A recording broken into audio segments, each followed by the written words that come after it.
नमस्कार बच्चों, स्वागत है आपका आज की बायोलॉजी क्लास में। हमने यूनिट 3 पढ़ लिया था और यूनिट 4 का पार्ट 1 पढ़ लिया था। आज हम पढ़ने जा रहे हैं यूनिट 4 का पार्ट 2। उसमें हम क्या पढ़ेंगे? Unit 4 plant physiology.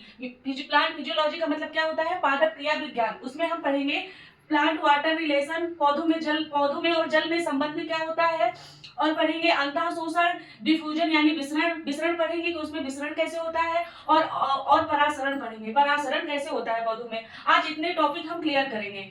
क्या क्या पढ़ेंगे?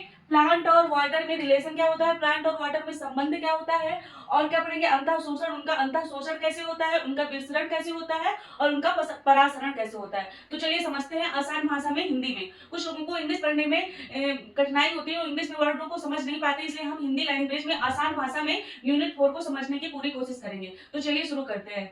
अपनी नोटबुक लेकर बैठ जाइए और मेन पॉइंट को नोट करते जाइए कि क्या होता है। जैसे कि मैंने बुक की लैंग्वेज में इसमें नहीं लिखा है, मैंने अपनी लैंग्वेज में लिखा है, क्योंकि बुक की लैंग्वेज से अगर हम पढ़ते हैं तो हमें चीजें आसान भाषा में याद नहीं होती हैं, इसलिए हमें अपनी खुद की लैंग्वेज है, हमें सिर्फ टॉपिक को समझने की जरूरत होती है, ना कि उसको रटने की। तो चलिए शुरू करते हैं। प्लांट वाटर रिलेशन, सबसे पहले हम पढ़ेंगे प्लांट वाटर रिलेशन, पौधों और जल में संबंध क्या होता है। ठीक है, सबसे पहले हम इसको जानेंगे। तो बहुत जरूरी पौधे के लिए जब गैस मनुष्य के लिए पानी आवश्यक होता है। देखिए, जैसे कि पौधों, जैसे एक मनुष्य, जैसे हम मनुष्य हैं, अगर हम पानी नहीं पिएंगे, मान लो 1 दिन रह लेंगे, 2 दिन रह लेंगे, 3 दिन, लेकिन पानी के बिना जीवन नहीं है, हम पानी के बिना नहीं रह सकते। वैसे हमारे जो पौधे हैं वो भी पानी के बिना जीवित नहीं रह सकते, उनको भी समय समय पर पानी देना आवश्यक होता है। जैसे मनुष्य का शरीर पानी के बिना नहीं रह सकता, वैसे ही हमारे पौधे भी पानी के बिना नहीं रह सकते। क्या आप जानते हो, पौधे भी सांस लेते हैं, पौधे भी भोजन करते हैं, और पौधे भी जीवित रहते हैं। जिस प्रकार जीव पानी के बिना नहीं रह सकते, उसी प्रकार पौधे भी पानी के बिना नहीं रह सकते। क्या आपको इतनी बात समझ में आई, क्लियर हुआ? चलिए आगे जानते हैं। जल के बिना पौधे जीवित नहीं रह सकते, सही बात है, जल के बिना पौधे जीवित नहीं रह सकते, ना मनुष्य जल के बिना जीवित रह सकते और ना पौधे जल के बिना जीवित रह सकते। पौधों में लगभग 80% से 95% तक का भाग जल का होता है। जो हमारे पौधे होते हैं उसमें लगभग 80% से 95% जो भाग होता है वो जल का ही होता है, बाकी 5% और चीजों का होता है। क्या होता है? 80 से 95% भाग जल का होता है। ठीक है, इसका कार्य क्या होता है? प्रकाश संश्लेषण में इसका कार्य क्या होता है? पौधे भोजन बनाने के लिए जल का उपयोग करते हैं। जो हमारे पौधे हैं वो भोजन बनाने के लिए जल का उपयोग करते हैं। अपनी कॉपी में नोट करते जाइए। ये इतनी आसान भाषा में आपको समझा रही हूं मैं कि आपको पेपर में तुरंत से याद आ जाएगा। उसका मतलब जैसे आपके ऑब्जेक्टिव क्वेश्चन भी आएंगे तो आपको तुरंत से समझ में आ जाएगा। जैसे किताब की लैंग्वेज इतनी डिफिकल्ट होती है कि हम उसको रटते रहते हैं लेकिन हमें याद नहीं होता, लेकिन ये जरूर याद होगा आपको। तो क्या है? प्रकाश संश्लेषण, पौधों में भोजन बनाने के लिए जल का उपयोग करते हैं। यदि जल नहीं होगा तो प्रकाश संश्लेषण नहीं होगा, अगर जल नहीं होगा और तो प्रकाश संश्लेषण नहीं होगा। ठीक है, इतना समझ में आया? अब खनिज लवणों का परिवहन कैसे होता है? इसमें खनिज लवणों का परिवहन कैसे होता है? मिट्टी में उपस्थित खनिज लवण जल में घुलकर जड़ों द्वारा पौधों तक पहुंचता है। मिट्टी जो होती है जिसमें हम पानी डालते हैं, मिट्टी में उपस्थित खनिज लवण जल में घुलकर जड़ों द्वारा पौधों तक पहुंचाते हैं। मिट्टी में उपस्थित जो खनिज लवण होते हैं वो जल में घुल जाते हैं और वो पहुंचाते हैं। ठीक है, वो पौधों तक पहुंचाते हैं। उसके बाद कोशिकाओं में दृढ़ता बनाए रखना, जल का कार्य क्या होता है? कोशिकाओं में दृढ़ता बनाए रखना। जल कोशिकाओं को फूला हुआ रखता है। जो हमारा जल है वो कोशिकाओं को कैसा रखता है? फूला हुआ रखता है, जिसमें पौधे सीधे खड़े रहते हैं। जिसमें पौधे, जो हमारे क्या होता है, कोशिकाओं को दृढ़ता कौन बनाए रखता है? जल बनाए रखता है। जल कोशिकाओं को दृढ़ता बनाए रखता है, जिससे पौधे हमारे सीधे खड़े रखते हैं। ठीक है, पानी की, अगर हम 2-3 दिन खाना नहीं खाए तो हमारा शरीर चल जाएगा, लेकिन अगर हम पानी नहीं पिएंगे तो हमारा शरीर नहीं चलेगा। वैसे ही पौधे हैं, अगर उनको पानी नहीं मिलेगा तो वो भी मुरझा जाएंगे, सूख जाएंगे, मर जाएंगे। ठीक है, अब उसके बाद क्या आता है? वृद्धि में सहायता करना। नई कोशिकाओं के निर्माण तथा वृद्धि के लिए जल आवश्यक है। जो हमारी नई कोशिकाएं हैं उनके निर्माण के लिए तथा वृद्धि के लिए जल की क्या होती है? आवश्यकता होती है। नई कोशिकाएं बनाने के लिए, उनका निर्माण करने के लिए हमें किसकी आवश्यकता होती है? जल की आवश्यकता होती है। ठीक है, तापमान नियंत्रण करता है। जो हमारा जल होता है वो तापमान को नियंत्रण करता है। वाष्पोत्सर्जन द्वारा पौधे अपना तापमान नियंत्रित करते हैं। जो वाष्पोत्सर्जन होता है उसके द्वारा पौधे अपना तापमान नियंत्रित करते हैं। ठीक है, तो अब इन सबसे निष्कर्ष क्या निकलता है? निष्कर्ष ये है, जल पौधों के जीवन का आधार है। अर्थात क्या अर्थ निकला इसका? कि जो हमारा जल है वो पौधों के जीवन का आधार है, मतलब उनके जीवित रहने का आधार है। क्या इतनी सी भाषा, इतना सा ये प्लांट वाटर रिलेशन आपको समझ में आया कि प्लांट और वाटर का रिश्ता क्या होता है, वो कैसे एक दूसरे से जुड़े रहते हैं? क्या इतनी सी चीज आपको समझ में आई?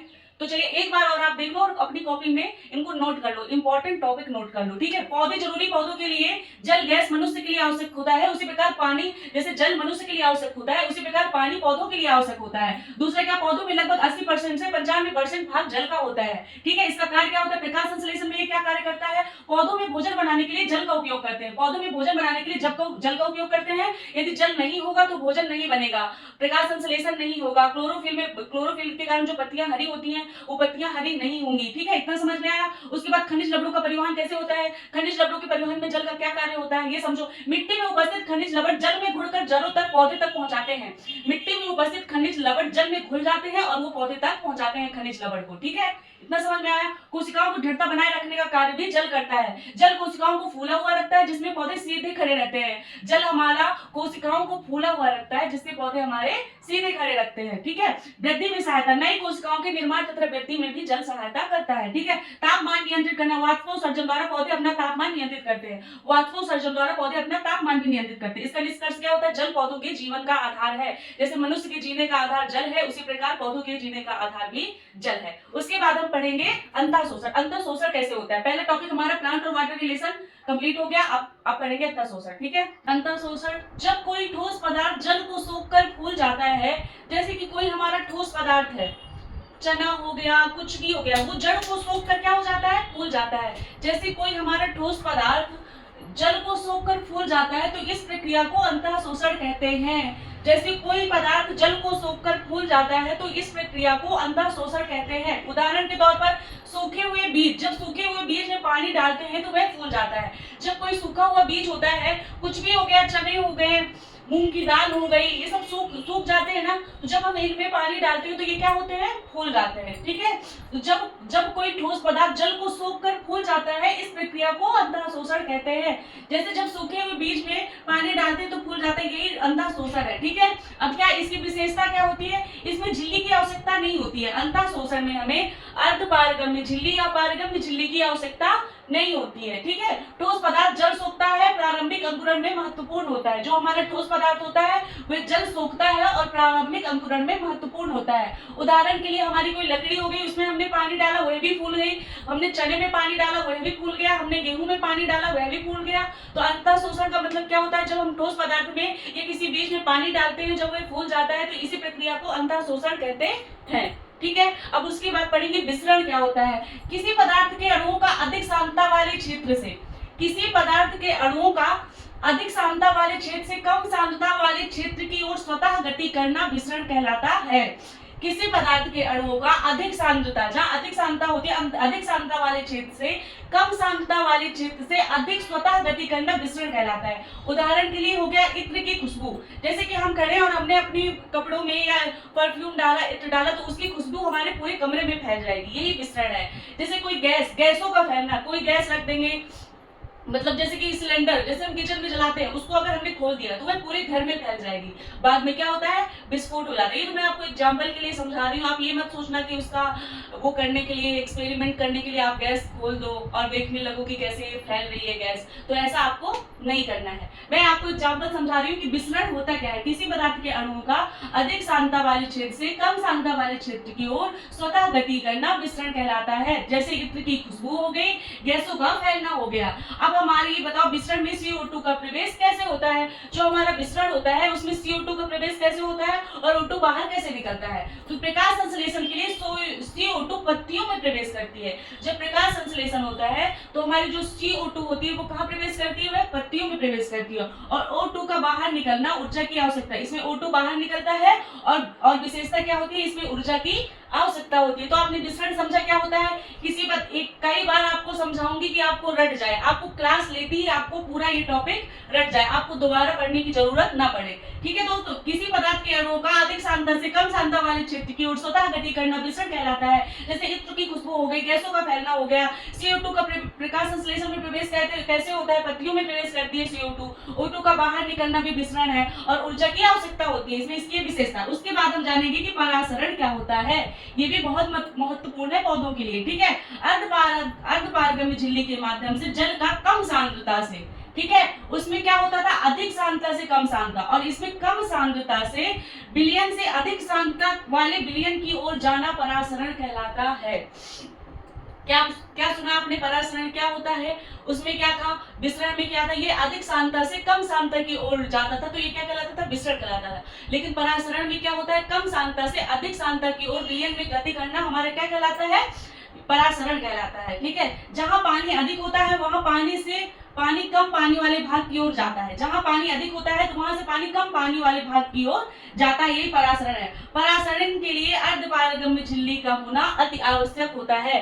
परासरण करने के लिए अर्धपारगम्य झिल्ली का होना अति आवश्यक होता है। तो आपको समझ में आया पौधों और जल में संबंध, अंतर शोषण क्या होता है, विसरण क्या होता है, परासरण क्या होता है। एक बार जल्दी जल्दी रिपीट कर लेते हैं, इसको जल्दी से रिवाइज कर लेते हैं कि अंतर शोषण क्या होता है। जब किसी ठोस पदार्थ को जल सोखकर फूल जाता है, जब कोई ठोस पदार्थ जैसे बीज हो गया उसमें पानी डालने पर वह फूल जाता है, वह हमारा क्या कहलाता है? अंतर शोषण कहलाता है। विसरण क्या कहलाता है? किसी पदार्थ के अणुओं का अधिक सांद्रता वाले क्षेत्र से कम सांद्रता वाले क्षेत्र की ओर गति करना, स्वतः गति करना विसरण कहलाता है। जैसे इत्र की खुशबू हो गई और गैसों का फूलना हो गया। उसके बाद हम जानेंगे कि परासरण क्या होता है। अर्धपारगम्य झिल्ली के माध्यम से, ये अर्धपारगम्य झिल्ली के माध्यम से जाता है। अर्धपारगम्य झिल्ली के माध्यम से जल का कम सांद्रता वाले विलयन से अधिक सांद्रता वाले विलयन की ओर जाना परासरण कहलाता है, और परासरण के लिए अर्धपारगम्य झिल्ली का होना आवश्यक होता है। तो आज हमने क्या क्या टॉपिक क्लियर करे? प्लांट और वाटर में संबंध क्या होता है, अंतर शोषण क्या होता है, परासरण क्या होता है, विसरण क्या होता है। अब अगली क्लास में हम पार्ट 3 क्लास कैसी लगी? अगर क्लास अच्छी लगी हो तो चैनल को लाइक सब्सक्राइब जरूर करना